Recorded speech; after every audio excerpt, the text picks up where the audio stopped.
a quien estamos siguiendo, ¿cierto? Entonces puede ser un problema cuando no entendemos bien algunos principios o cosas o la vida de ciertas personas. Ahora, en vista de eso, obviamente, quiero comenzar obviamente anunciándoles algo. Seguramente vieron en el anuncio de hoy, vamos a hablar de la preexistencia de Cristo. Y como generalmente me pasa, siempre digo, esta sección vamos a estudiar, en realidad vamos a estudiar mucho menos de la sección que nos corresponde, así que eso significa que para la próxima semana vamos a seguir hablando de lo que es la preexistencia del Señor. Así que lo digo de antemano, porque no digan, vamos a seguir hablando, si la próxima semana vamos a terminar, porque hoy día no vamos a terminar. Ahora, en el año querido 325 de la era cristiana, se generó un conflicto, básicamente un concilio para solucionar ciertos conflictos de la iglesia. Ahora uno debe entender que para ese tiempo hay muchas doctrinas que se estaban hablando, enseñanzas que estaban saliendo y era necesario poder combatirlas y también marcar el precedente de lo que sería la creencia popular en la actualidad como es la Trinidad. Por lo tanto, en el año 325 surgió un concilio ecuménico en donde diferentes ministros del Señor se reunieron en virtud de sacar ciertos conflictos en relación con la segunda persona de la Trinidad, que es el Cristo. Ahora, cuando digo ecuménico, es muy diferente al sentido actual. Ya quiero hacer el énfasis. El sentido actual del ecumenismo es borrar doctrina. Ahora, todos nos amamos, nos queremos y olvidemos la doctrina. En el sentido que estoy ocupando el término ecuménico es en el sentido estricto. Básicamente nos juntamos a dar doctrina. Ese es el punto. Vamos a decir qué es lo que creemos y empezar a debatir los conceptos. Y esa es la idea cuando se ocupa o cuando ocupo el término ecuménico acá. Ya no es el mismo que se ocupa en la actualidad. Por lo tanto, en ese tiempo había ciertos conflictos con la segunda persona de la Trinidad y que hoy más y más se están puntualizando de alguna manera cosas que pasaron en ese tiempo. Ahora, como dije, eso se viene, o en ese año se vio básicamente lo que era la doctrina de Cristo, la persona del Señor, y es en ese entonces donde en boca de una de esas doctrinas que fueron, si bien llamadas como herejía, ¿ya? Y fueron expulsados por la iglesia, sigue vigente, por si acaso, de una manera bajo un seudónimo distinto. Estos son los llamados testigos de Jehová. ¿Ya? Dice el nombre distinto, sí, el nombre distinto, pero creen lo mismo que creían en ese tiempo, o casi lo mismo en muchos aspectos. Entre otros también como los unicitarios, que también creen cosas medias extrañas. Ya todos ellos fueron expulsados, fueron condenados su pensamiento y los que seguían ese pensamiento fueron expulsados y ese grupo se les llamó los arrianos. Ahora, obviamente los seguidores de Arrio siguieron con la doctrina de Arrio y la desarrollaron un poco más. Y este postuló la idea de que la segunda persona de la Trinidad, al hacerse carne, comenzó su existencia en el instante que pisó o que nació. Eso significa que para ellos Cristo no existió antes, no vivió como no era un ser antes, sino llegó a ser un ser propiamente tal como el Cristo cuando nació en Belén de Judea. Ahora, obviamente, eso es a grandes rasgos, por lo que ellos creían, de manera que Jesús llamado Cristo no era divino, no era coigual al Padre, ni tenía las condiciones que el Padre poseía, hablando de la Trinidad. A esto se opuso uno de los, creo yo, mejores expositores de lo que es la doctrina de la Trinidad, que fue Atanasio. Atanasio se opuso ferozmente contra esta doctrina, obviamente, y quien debatió la posición divina de Jesucristo y que a la postre llegó a ser un consenso eclesiástico llamado el Credo Niceno. Ahora, no sé si alguna vez has escuchado eso, pero existe. ¿Ya? Y se llegó a un consenso después de tantos debates y llamar, obviamente, a la otra posición como una posición hereje, no bíblica.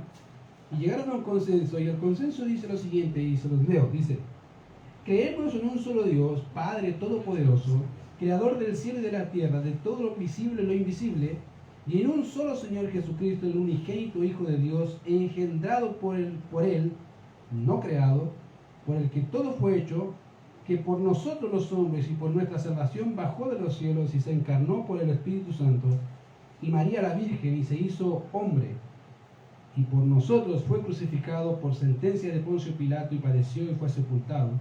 Resucitó al tercer día según las Escrituras, y subió a los cielos y está sentado a la derecha del Padre.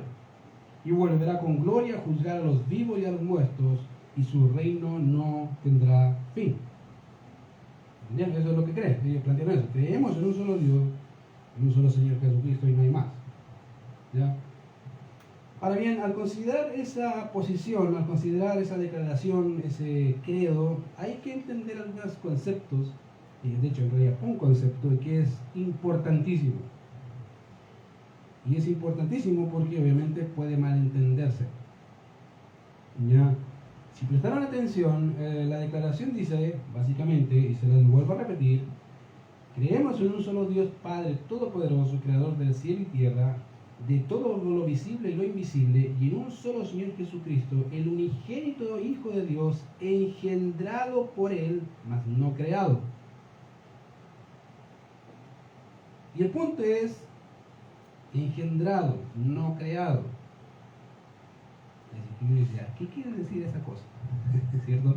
Uno dice, ya, pero ya, te entendí, ya, engendrado, no creado. ¿Qué es eso? ¿Ya? Y esa es, obviamente, la palabra y las dificultades que pueden salir al no entender qué significa engendrado por el Padre. Ahora, esa declaración nace del Salmo capítulo 2, verso 7. ¿Qué dice el Salmo 2.7? Mira lo que dice el Salmo capítulo 2, verso 7. Dice, yo publicaré el decreto. Jehová me ha dicho, mi hijo eres tú, yo te engendré hoy. Es un salmo mesiánico, de hecho los judíos también lo consideran un salmo que habla de la persona de Cristo. Y el salmo dice básicamente, Jehová me ha dicho, mi hijo eres tú, yo te engendré hoy. Y de ahí sale obviamente la declaración de este credo que dice que el unigénito del Padre, que dice engendrado más no creado. Ahora, esa cita que se utiliza básicamente es la primera vez que se utiliza, pero no es la primera vez que aparece en la Biblia. De hecho, aparece 4 veces más. Aparece en Hechos capítulo 13, verso 33, en Hebreos capítulo 1, verso 5 y en Hebreos capítulo 5. Ahí aparece nuevamente la misma expresión. ¿Cuál expresión? Mi hijo eres tú, yo te engendré hoy. Ahora, esa cita que es utilizada en Lucas, ya en Hebreos, son utilizados hablando de la segunda persona de la Trinidad y que necesitamos entender a la luz de lo que las Escrituras nos dicen, y al mismo tiempo, en virtud de lo que encontramos en ella, en nuestro texto de hoy, tenemos que responder 2 preguntas. Una, la primera pregunta que hay que contestar es ¿a qué se refiere el texto bíblico cuando dice que el Hijo es engendrado? Y la segunda pregunta es ¿cómo podemos entender Juan 1.1 en virtud de entender que Jesucristo es engendrado? Ahora dice, aquí nos vamos a ir en la bola. En cierto sentido sí, porque necesitamos entender la base de donde sale lo que creemos. El problema de hoy es que la gente se le olvida de la historia. Y aquí el que olvida la historia, ¿qué pasa con ellos? Están condenados ¿a qué? A repetirla. ¿Por qué? Porque no tienen idea de lo que ha pasado en la humanidad. Y eso no solamente hablando en términos históricos, de cualquier tipo de historia, sino incluso hablando en términos históricos eclesiásticos. El problema con la iglesia presente es que ha ignorado, ¿qué? La historia. La ha ignorado. Y volvemos a repetir los mismos errores que se condenaron. Querido, una iglesia que no entiende lo que pasó va a olvidar, en realidad, cuáles fueron los problemas serios. Va a repetir los mismos problemas y con peores consecuencias. Así que hoy día no piensen que es tan devocional o tan directa al alma en el sentido de que vamos a aplicarlo todo. En realidad es más estudio.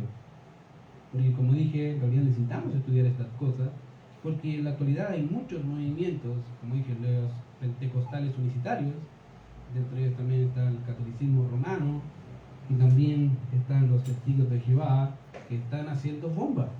Más y más publicaciones aparecen en diferentes tipos de redes sociales, y muchos de los creyentes que se dicen creyentes no tienen idea qué pasó, ni cómo responder, ni qué sucedió, ni por qué, y todo eso, y al final terminan siendo convencidos por algo que se denominó como herejía.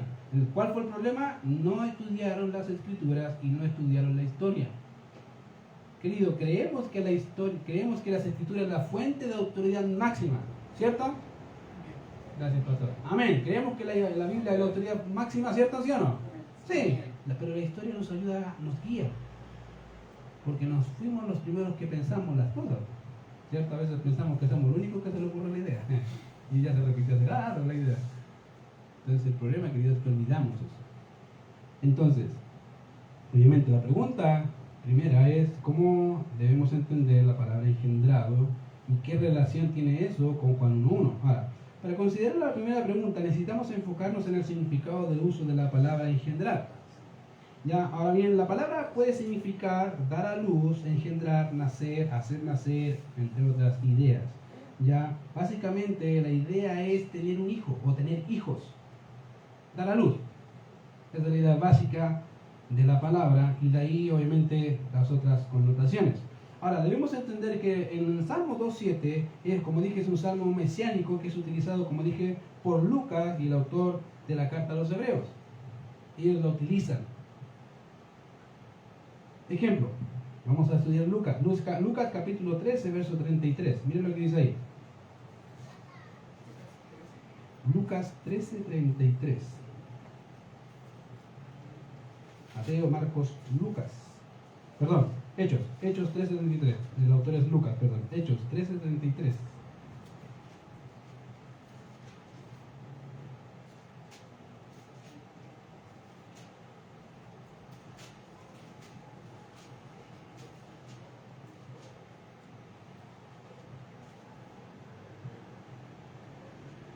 Fíjense lo que dice ahí. Dice, la cual Dios ha cumplido a los hijos de ellos a nosotros, resucitando a Jesús, como está escrito también en el Salmo 2. Mi hijo eres tú, yo te engendré hoy. Haciendo referencia ¿a qué? Salmo capítulo 2, verso 7. Ahora, fíjate que si leemos un poquito antes, el verso 32, para poder contextualizar nuestra idea, dice ahí, y nosotros también nos anunciamos el evangelio de aquella promesa hecha a nuestros padres, la cual Dios ha cumplido a los hijos de ellos, a nosotros. Resucitando a Jesús, como está escrito también en el Salmo 2, mi hijo eres tú, yo te engendré hoy, o yo te he engendrado hoy. Ahora, aunque pareciera que no hay una conexión entre, obviamente, la promesa y que el Señor resucita, sí la hay. Ya hay una relación entre lo que Pablo está hablando concerniente a la resurrección y este engendramiento de parte de Jesús. En realidad está presente. Ya, y está obviamente, cuando leemos ejemplo el verso 23 y al 25 del mismo capítulo, dice ahí, Pablo debe entender que lo que está haciendo está explicando el Evangelio. Realmente lo hace en las sinagogas. Entonces lo que va a hacer él va a ser exponer el Evangelio y empieza a hablar de la historia de Israel. Generalmente lo hace así, empieza a exponer que obviamente Dios prometió a los padres, por el Éxodo, etcétera, etcétera. Entonces, cuando llegamos al verso 23 al 25, miren lo que dice. De la descendencia de este, hablando de David, y conforme a la promesa, ¿cuál promesa? Salmos capítulo 2, verso 7, Dios levantó a Jesús por Salvador a Israel. Antes de su venida, predicó Juan el bautismo de arrepentimiento a todo el pueblo de Israel. Mas cuando Juan terminaba su carrera dijo, ¿quién pensáis que soy? No soy yo él, mas he aquí viene tras mí uno de quien no soy digno de desatar el calzado de los pies. De manera que Pablo en su discurso apela a las escrituras del Antiguo Testamento para corroborar que este Jesús que fue crucificado y resucitado fue engendrado por voluntad divina. Fue Dios quien hizo eso. Ahora, uno dice, ¿cómo lo hizo? Bueno, si lee Lucas, va a notar que apareció un ángel, ¿se acuerdan a María y que le dijo? Salve, muy favorecida, el Señor es contigo, bendita entre todas las mujeres. Y María, el texto dice, María dijo ¿qué salutación será esta? ¿Qué dijo el ángel? Pues, obviamente, hay nuevas de gran gozo porque van a ser el Salvador. La pregunta obvia que hizo María es, ¿cómo será? Pues no conozco varón, no he tenido una relación sexual con un hombre, con José tampoco. ¿Cómo va a ser que voy a tener un hijo si no he tenido relación sexual con nadie? ¿Qué dice la Escritura? Sino que el Espíritu Santo te cubrirá y será llamado un santo ser. Básicamente la idea es que va a ser un hijo literal de Dios. Ahora, algunos piensan que Dios se encarnó y tuvo relaciones sexuales con María. Esa es una herejía, no aparece ahí. Lo que Dios sí hizo fue que naciera un ser donde no hay diríamos, una simiente de hombre metida ahí. Por eso se llama que es un milagro. Hay una intervención divina directa de parte de Dios para engendrar a este hijo, a este hombre. Y fue voluntad divina y obviamente por medio del cual Israel sería salvo. Pero como dice Juan, ¿se acuerdan? Lo suyo vino y ¿qué pasó? Y los suyos no lo recibieron. Entonces, básicamente Lucas, lo que está haciendo referencia a la promesa, está refiriéndose a este pasaje de Salmos capítulo 2, verso 7. Esa es la promesa, que el Padre iba a engendrar a un ser. Iba a hacer nacer una persona donde no hay una cópula. No hay relación sexual, nace alguien. Ahora, el problema es qué evidencia hay, ¿cierto? ¿Cómo vemos eso? Bueno, sabemos que Jesús vivió, hay bases históricas que es así. Ahora, ¿cómo se entendía el concepto ahí? Bueno, para el tiempo del Señor Jesucristo, acuérdense que ¿qué le decían los líderes religiosos de la época? No somos hijos de fornicación. ¿Por qué? Pensaban que María había tenido una relación incestuosa, no incestuosa, sino una relación aparte, posiblemente fuera del matrimonio, con José o con otros. No se sabe bien en realidad todo el tema, pero ese era el cuchicheo que hablaba la gente. En realidad no tenían ni idea y ni María tampoco entendía bien cómo era el tema. Entonces, ¿hay bases? Sí, hay bases correctas que pueden ayudar a entender que sí, posiblemente ocurrió ese evento, y de hecho ocurrió porque las Escrituras nos dicen. El segundo texto aparece en Hebreos capítulo 1, verso 5, la segunda mención.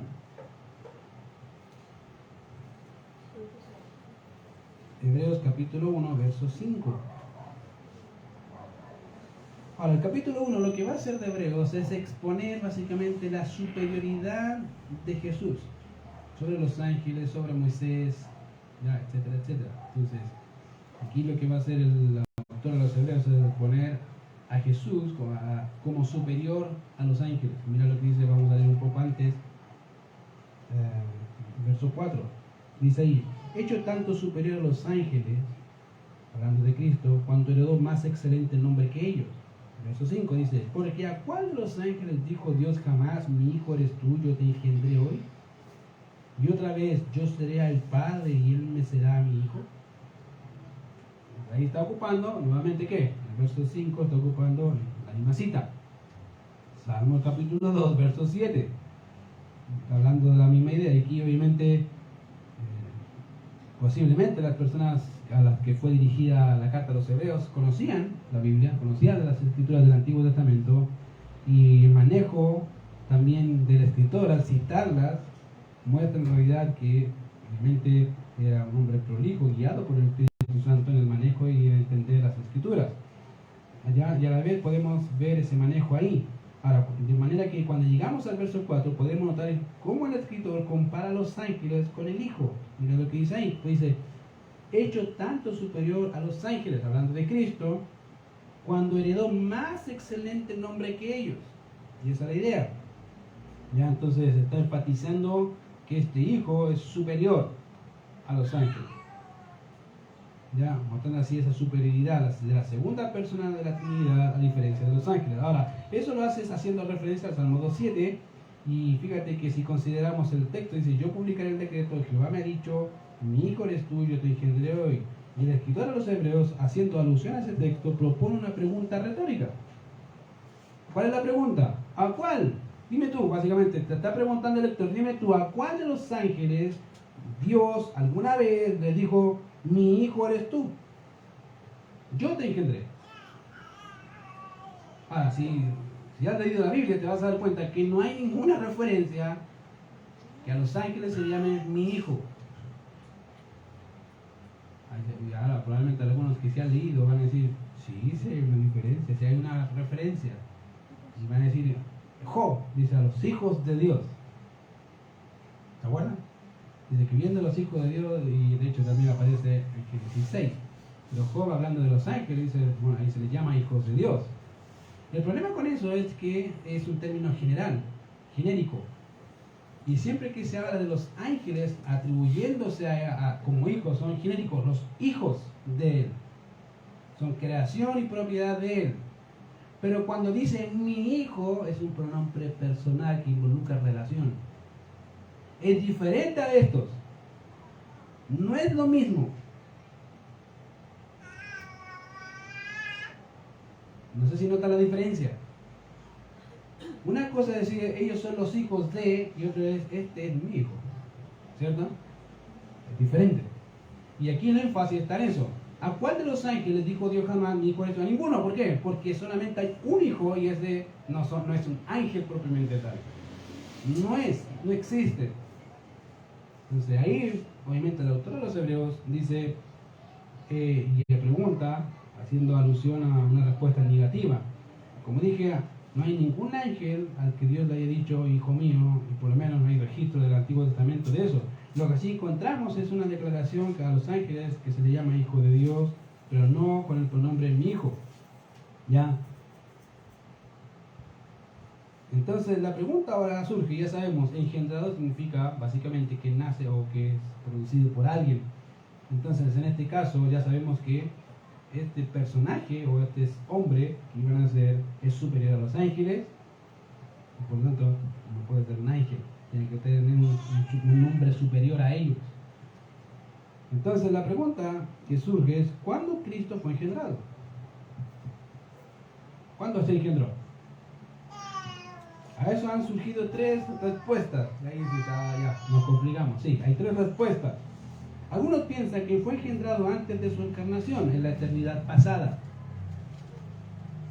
Esa es la primera posición. Uno dice, mira, Jesucristo o la persona de la segunda persona de la Trinidad fue engendrada en la eternidad pasada. Eso significa antes de que Dios creara el cielo, la tierra y todas las cosas. Esa es la primera grupo. El segundo grupo piensa que fue engendrado en el momento de nacer en Belén de Judea. Ahí se engendró, ahí nació. Y el tercer grupo dice que fue engendrado básicamente en la resurrección, cuando resucitó, haciendo alusión a Hechos capítulo que leímos recién 13, ¿se acuerdan? La pregunta es ¿cuál es la correcta? Bueno, quiero que notemos algo con respecto al texto, y es que Jesús antes de su encarnación no hay referencia a que se le llame hijo. ¿Está fijado eso? El apelativo hijo aparece después. Cuando el Señor se encarna. Antes de su encarnación no se le llama hijo. No hay ningún texto en la Biblia que diga o que se referencie a Jesucristo como el hijo en el Antiguo Testamento. No aparece, excepto Salmos capítulo 2, verso 7. Mi hijo eres tú. La única. Más allá, no hay ninguna. ¿Cuándo se apeló o cuando se atribuyó ese apelativo propio de hijo o mi hijo? Cuando se encarnó. Antes no. Ya, y eso es algo que debe tener ahí, a mano. Ya. Eso para ayudarnos básicamente a entender la relación distintiva del hijo con el padre, tanto antes como después de su venida, querido. Antes de su venida tiene un nombre. Después de su venida tiene ese apelativo de hijo. Ya. Ahora, fíjate, eso es para ayudarnos a entender esa relación.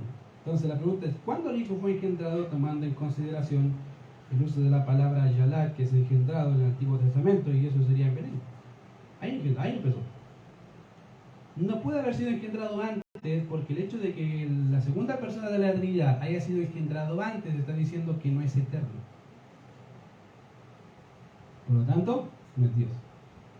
El único ser que entiende la eternidad en el concepto total es Dios. Nosotros entendemos la eternidad de una forma equivocada. Generalmente cuando le pregunto a la gente qué es eterno, me dice no tiene principio y fin. No, eso es infinito. Infinito significa que tiene un comienzo, pero no tiene un final. Los números son infinitos. Tienen un comienzo, no tienen final. Eternidad significa no hay comienzo y no hay fin. Por lo tanto, está fuera de la esfera del tiempo, pero puede actuar dentro de la esfera del tiempo. No es afectado por eso. Ahora, fíjate que interesantemente, la segunda persona de la Trinidad fue engendrado al momento de la encarnación y no antes. Como dije, pensar eso sería destruir o errar al pensar de que el Hijo fue engendrado antes y decir que Jesucristo no es Dios. De hecho, Atanasio dijo lo siguiente: el Hijo es distinto de las cosas originadas, es decir, creadas. Es el único descendiente de la propia esencia del Padre. Es el único. Ningún ángel tiene la descendencia del Padre, solo el Hijo. Por ende, al hablar de la Trinidad, o específicamente de la deidad del Hijo, Atanasio dice lo siguiente: así como la verdad cristiana nos obliga a reconocer a cada persona distinta como Dios y Señor, la religión católica, hablando de cristianos, de creyentes totales, nos prohíbe decir que hay tres dioses o tres señores. El Padre no fue hecho ni creado ni engendrado. El Hijo no fue hecho ni creado, sino que fue engendrado solo por el Padre. El Espíritu no fue hecho ni creado, sino que procede del Padre y del Hijo. Así pues hay un solo Padre, no tres padres, un solo Hijo, no tres hijos, un solo Espíritu Santo, no tres espíritus. Y en esta Trinidad, ninguno es anterior o posterior, mayor o menor que el otro, sino que las tres personas son en sí mismas coeternas y coiguales, y por eso debemos adorar a la Trinidad en unidad y al único Dios en tres personas. ¿Amén? Sí. Debemos adorar al único Dios, porque es uno, ¿cierto? Pero tres personas, no hay más. Ahora, habiendo respondido la pregunta a qué se refiere el texto cuando dice que es engendrado, debemos contestar la segunda pregunta y que tiene relación con el texto que vamos a estudiar, y es: ¿cómo podemos entender Juan 1.1 considerando que Jesucristo es engendrado por el Padre? Ahora, una de las cosas que tenemos que tener presentes, queridos, es al momento de estudiar ese evangelio, básicamente son dos grandes cosas importantes. Una, en primer lugar, es el tema que Juan va a hablar, y en segundo lugar, a quién va dirigido el escrito. Cada libro de la Biblia tiene un tema principal. Todos tienen un tema principal. No tienen diferentes temas. No, tienen un tema principal, que sería el árbol, ¿cierto? Y todo lo demás, que sería la parte de la rama, y eso son los subtemas que salen de ese tema. Y Juan lo que va a hacer es ponernos básicamente que Jesucristo es Dios, hecho carne. Mateo nos va a presentar a Jesucristo como el Rey prometido a la nación de Israel. Marcos nos va a presentar a Jesucristo como ¿qué? Como el siervo, sufriente. Y Lucas nos va a presentar a Cristo como el Hijo del Hombre. Cada uno de esos temas, aunque son distintos, hablan de la misma persona, sí, pero son temas distintos. Van a grupos distintos. Mateo va ¿a qué grupo está dirigido Mateo? Mateo está dirigido a un grupo judío, altamente judío. Por eso empieza hablando de genealogías y cosas así, que uno dice: ¿qué está hablando de este? No lo entiende. ¿Por qué? Porque está dirigido a un grupo judío. Su audiencia es judía, y para un judío leer eso es normal, lo entiende perfectamente. Pero Marcos y Lucas no son judíos, son romanos, y el otro es griego. Entonces las audiencias son diferentes. Fíjate que interesantemente, si bien Marcos está hablando del siervo sufriente, él escribe a los romanos. Los romanos no eran siervos de nadie. Nótalo. Un romano no era siervo de nadie. En realidad, para tener ciudadanía romana, generalmente se pagaba en hartos costos de dinero. ¿Se acuerdan?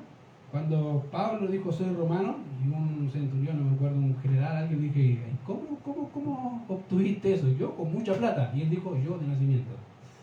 Oh. De ahí no quisieron ni tocarlo. ¿Por qué? Tenía privilegios de romano.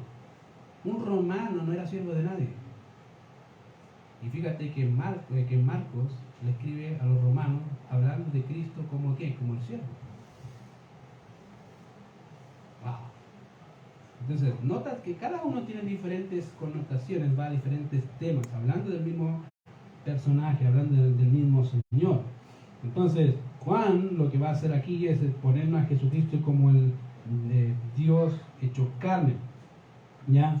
Y está dirigido a toda la audiencia, tanto judía como gentil. De manera que la primera verdad que quiere asegurarse de que cada persona entienda en el mundo es que el Hijo es coigual con el Padre, consubstancial con el Padre y por ende es Dios. Lo primero que quiere plantear es eso: Jesucristo es Dios, te guste o no te guste, es Dios. No es un Dios, como a veces es traducido en otras versiones, particularmente la de los testigos de Jehová. No es un Dios, no es algo parecido a un Dios, no, es Dios.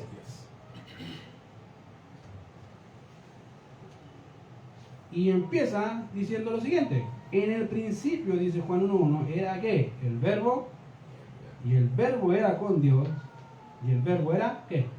Dios. La primera cosa que quiere asegurarse, por si acaso, si tienes preguntas, ¿qué? Jesucristo es Dios. Punto. Ahora, el texto comienza hablando de tres esferas o etapas, como quieras llamarlas. La primera tiene relación al momento de la creación. Básicamente, por lo tanto, dentro del marco de lo temporal y atemporal. Dice ahí, en el principio era el verbo, comienzo. Estuvo presente en el comienzo. La segunda tiene relación a una relación mutua con el Padre. ¿Cuál sería la segunda versión? Y el verbo era con Dios. Una relación funcional, la relación que tiene el Padre con el Hijo, tanto al momento de crear como antes de la creación. Y la tercera esfera nos presenta el resultado de las dos premisas primeras, y es que aquel que estaba en el principio y que estaba con Dios, ¿qué es lo que es? Dios. A eso se le llama básicamente, ese se llama un silogismo. Dice, ¿qué es un silogismo? Básicamente un silogismo es una idea que contiene tres premisas. Primera premisa, por ejemplo acá dice en el principio del verbo. Segunda premisa, el verbo era con Dios, por lo tanto, si en el principio estaba el verbo y el verbo estaba con Dios, ¿qué quiere decir? Que el verbo es Dios. Ese es un argumento básico. Juan está haciendo un argumento básico. Y está planteándolo en premisas. Primera, segunda, tercera. Ahí está. Ahora, comencemos a observar cada una de estas por separado. El texto dice, ahí dice, en el principio era el verbo. Ahora, eso nos habla básicamente del comienzo de la revelación de Dios y de la creación misma. De hecho, no podemos olvidar, querido, de que las palabras de Génesis 1:1. ¿Qué dice Génesis 1:1? Se lo saben, ¿cierto? En el principio creó Dios los cielos y la tierra. ¿Quién los creó? Dios. Ahora, de eso decimos que debemos considerar la existencia de Dios antes de la creación. Ahora, fíjense que interesantemente dice: en el principio creó Dios. Por lo tanto, el tema del tiempo, que con tanta dificultad nos complica, ¿quién lo introdujo en la esfera que vivimos? ¿Quién inició el tiempo? Dios. Dios introdujo el tiempo y la materia de tal manera que vivamos dentro de ese marco temporal, el cual Él no es afectado por eso. ¿Puede estar inmerso en eso? Sí, pero no le afecta como a nosotros. Fíjate que ahí dice que en el principio creó Dios. Y creo que está hablando también de dos aspectos aquí. En primer lugar, de forma restringida, está hablando de que el verbo estaba al momento de la creación misma. O sea, Jesucristo estaba presente en la creación cuando Dios dijo al principio. periodo de tiempo. ¿Estaba ahí? Estaba ahí. Y en un sentido más general, que tuvo y participó del evento creativo como tal. Cuando Dios dijo, sea la luz, ahí estaba el Hijo. Cuando dijo, sea las plantas, ahí está el Hijo. En cada momento en que Dios está creando, el Hijo está presente. Parte. Ahora, fíjate que Colosenses 1, 16 y 17 nos ayuda bastante en eso, porque dice ahí, porque en Él, hablando del Hijo, fueron creadas todas las cosas, las que hay en los cielos y las que hay en la tierra, visibles e invisibles, sean tronos, sean dominios, sean principados, sean potestades, todo fue creado por medio de Él y para Él. Y Él es antes de todas las cosas, y todas las cosas en Él subsisten. Fíjate, todo fue creado por medio de ¿quién? Jesucristo. Jesucristo fue el medio por el cual el Padre creó todo. La pregunta es, ¿cómo lo hizo? Buena pregunta. Porque lo único que leemos en Génesis 1 fue, y dijo Dios, y dijo Dios, y dijo Dios. ¿Y dónde está Cristo ahí? Buena pregunta.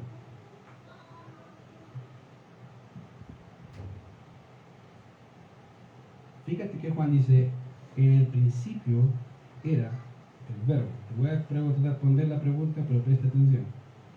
Por ende, pensar de que la segunda persona de la Trinidad es un ser creado, querido, es una herejía. Colosenses dice que Él estaba antes, dice, y por Él fueron creadas todas las cosas, y Él es antes de todas las cosas que existen. Por lo tanto, si Dios comenzó su acto creativo en el factor tiempo, todo lo que no está en el tiempo, que es eterno, en ese caso es Dios. Uy. Ahora mira,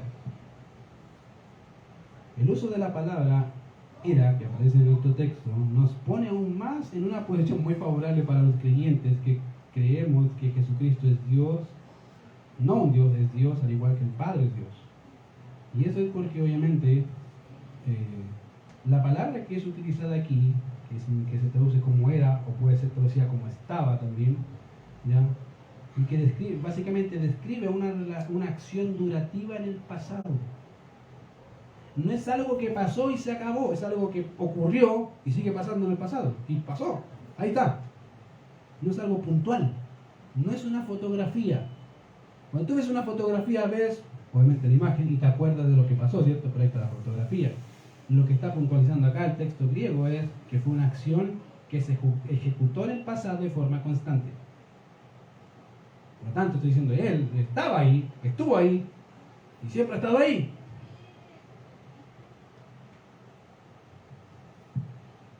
No presenta el comienzo de algo, sino la continuidad de eso en el pasado. De manera que el logos, o la palabra, o el verbo que aparece aquí, existía antes del principio de todas las cosas. Ahora bien, si Juan hubiese querido enfatizar el hecho de que este verbo fue encarnado o fue creado, hubiese ocupado otra palabra. En griego existen dos palabras que a veces se traducen igual a veces, pero son distintas en esencia. Eimi es una palabra y ginomai es otra palabra. Eimi es la palabra que está acá, que significa básicamente y apunta a una naturaleza, ya, a una naturaleza continua, que siempre es así. Pero ginomai se traduce como llegar a ser y involucra básicamente el comienzo de una actividad o de algo o de alguien. Si Juan hubiese querido enfatizar de que Jesucristo comenzó, hubiese ocupado ginomai. Llegó a ser Dios, pero no lo ocupó. ¿Por qué? Porque el punto de Juan es decir, este hombre al cual adoramos y que creemos es Dios encarnado.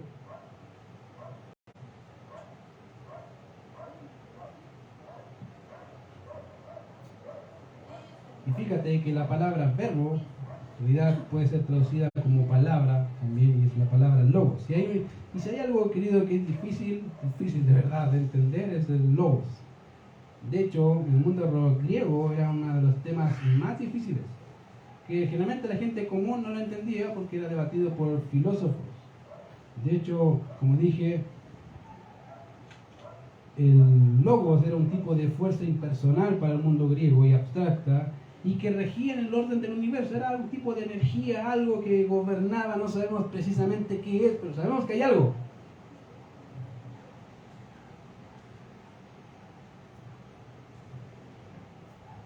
Eso era básicamente para el mundo griego, y eso propondría diferentes matices que la persona común seguramente no entendía del todo, pero fuera de eso, o no entendiendo todos los detalles, el concepto era uno de los más importantes de la época y más significativos. Ahora bien, cuando Juan utiliza esta palabra, incorpora un concepto más preciso y acabado del término.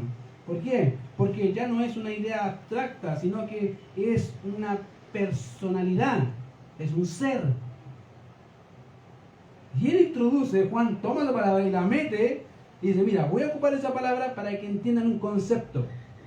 No es abstracto, no es algo relativo, no, es algo personal, es un ser personal. No es una idea abstracta, sino un ser en donde se veía, obviamente, al Logos obrando eternamente y manifestándose al mundo en la persona de Jesucristo. Para el mundo griego esa era una locura, ¿se acuerdan? Era una locura. Peor aún si hablabas de resurrección, eso es ilógico. No puede ser.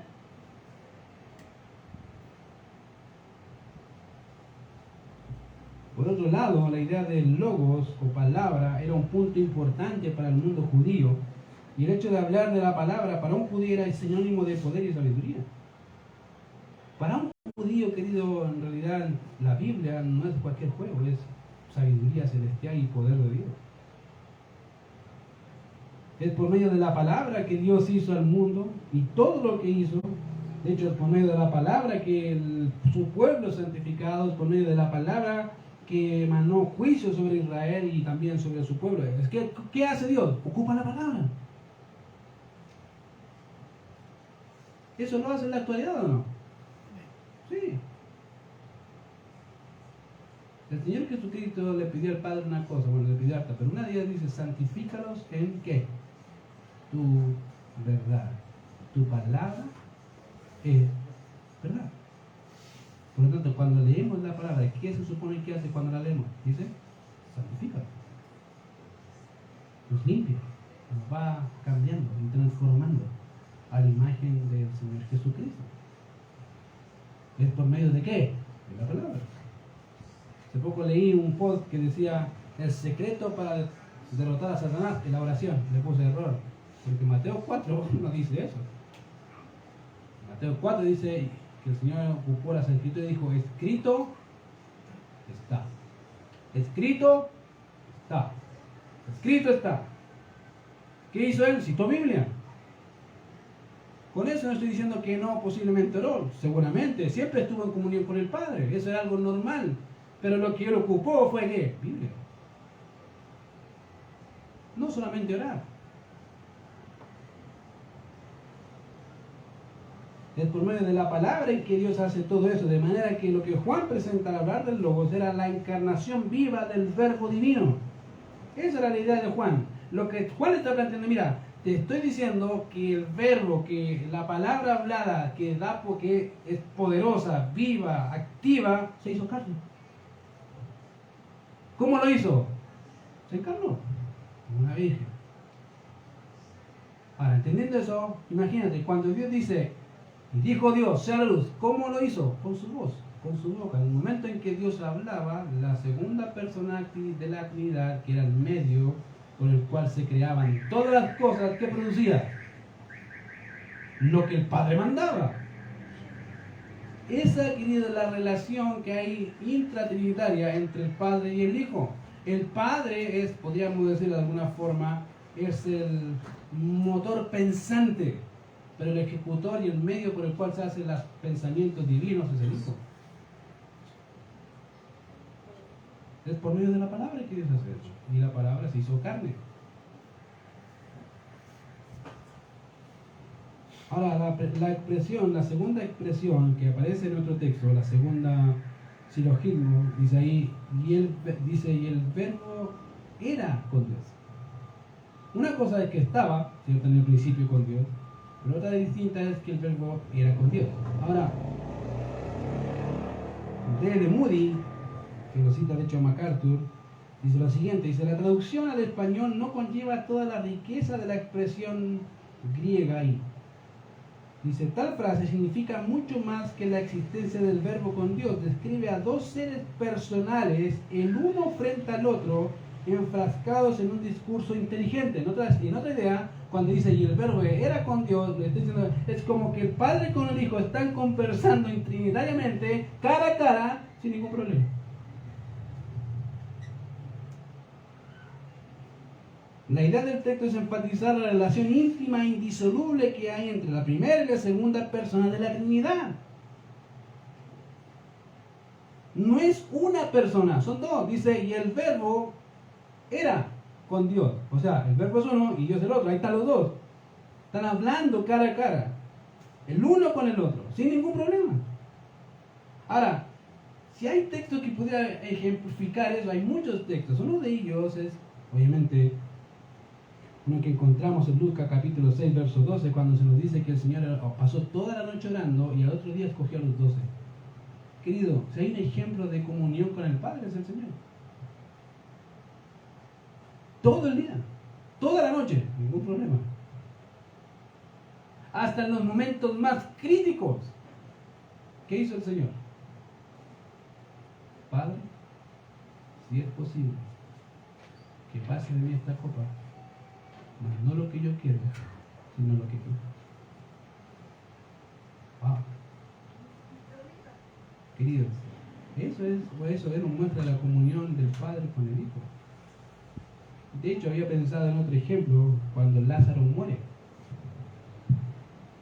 Una de las cosas que dice el texto bíblico es que el Señor dice, Padre, dije esto para que me crean. Y digo, ¿cómo dijo esto? Si lo único que dijo fue el que le dijo a María, dijo, y a Marta, el que cree va a resucitar en el día posterior. ¿Crees esto? Y María dijo, sí, lo creo. Esto fue lo único que dijo. Y después dice, Señor o Padre, dije esto para que me creyera. Entonces, lo que veo ahí es en realidad que el Señor siempre tuvo relación con el Padre. Y hablaba como si estuviera siempre presente. Siempre ahí. Y eso me hace pensar, de hecho el día miércoles pasado, le hablaba de un concepto de que generalmente es olvidado por el cristiano, y es que el creyente ignora que está delante de Dios todos los días. Incluso mientras duerme. En cada instante del día el creyente está en presencia del Señor. A veces cantamos en presencia estar de Cristo y nos olvidamos que estamos en presencia del Cristo encarnado, vivo y verdadero. El problema es que no nos da temor ni miedo. No nos da ese sentido de reverencia hacia Él, ni de cómo vivimos hacia Él.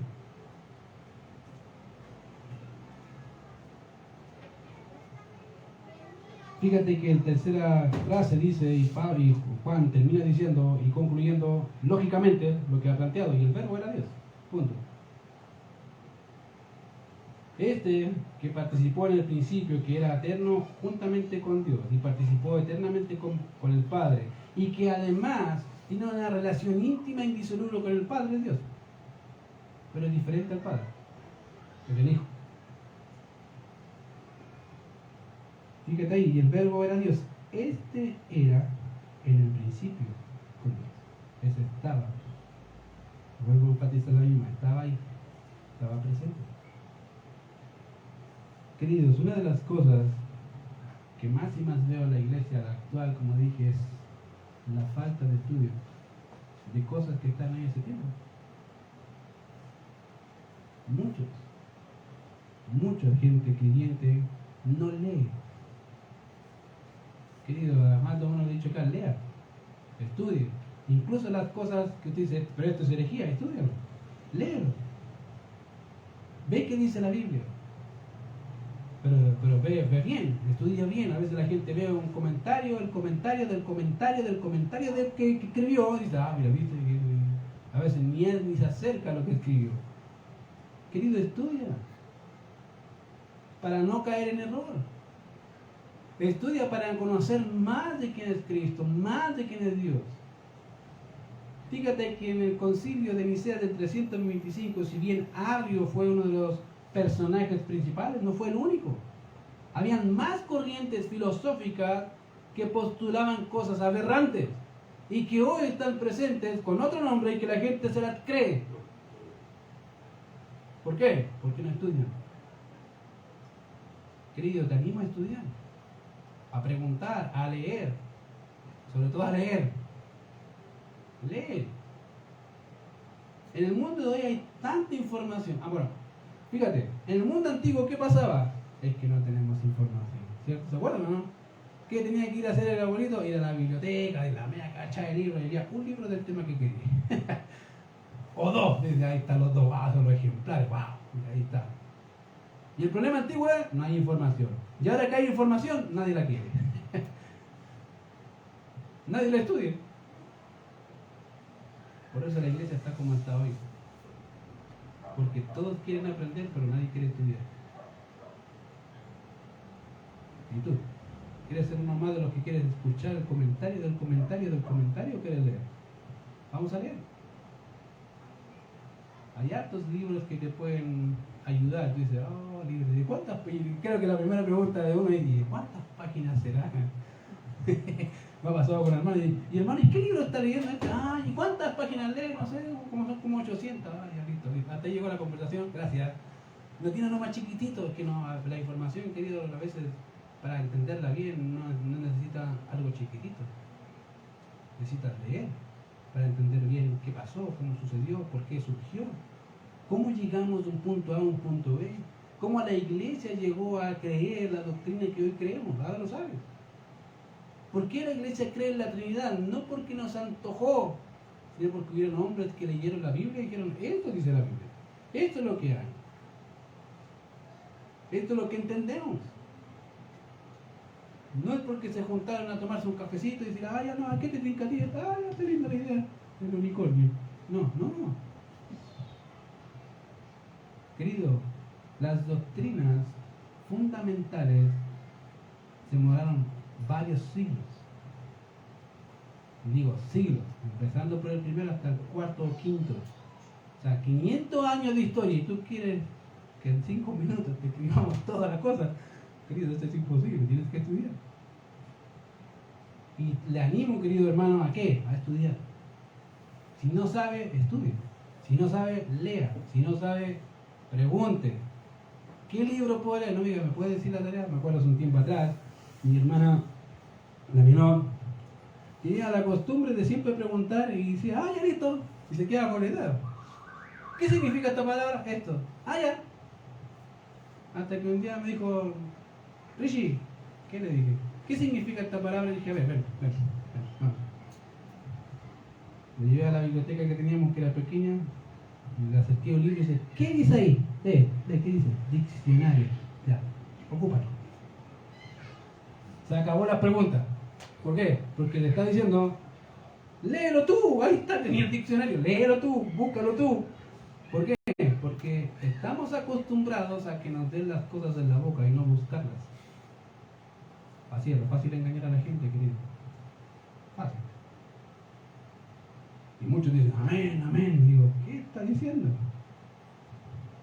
Busca, estudia y ve quién es tu Señor. Amén. Vamos a orar. Señor, te damos gracias por este tiempo, gracias por tu palabra, porque nos anima, Señor, nos confrontas a seguir estudiando más y más. Hay tanta información, pero tan poco conocimiento de la información porque no queremos aprender. Y Señor, es la realidad. Porque tenemos el tiempo para hacerlo, Señor, pero no queremos ocupar el tiempo en cosas que nos pueden ayudar, sino solamente en diversión, en sentirnos bien, en descansar, Señor. Señor, yo te ruego que nos ayudes a ser diligentes, Señor, en estudiar más de quién eres tú. Y gracias porque sabemos que tú eres Dios, hecho carne, y queremos, Señor, regocijarnos, Señor, porque aquel que se hizo carne murió por pecadores como nosotros. Te alabamos, Señor, por tu misericordia para nuestras vidas y te pedimos que nos guíes en todo. En Cristo Jesús oramos. Amén.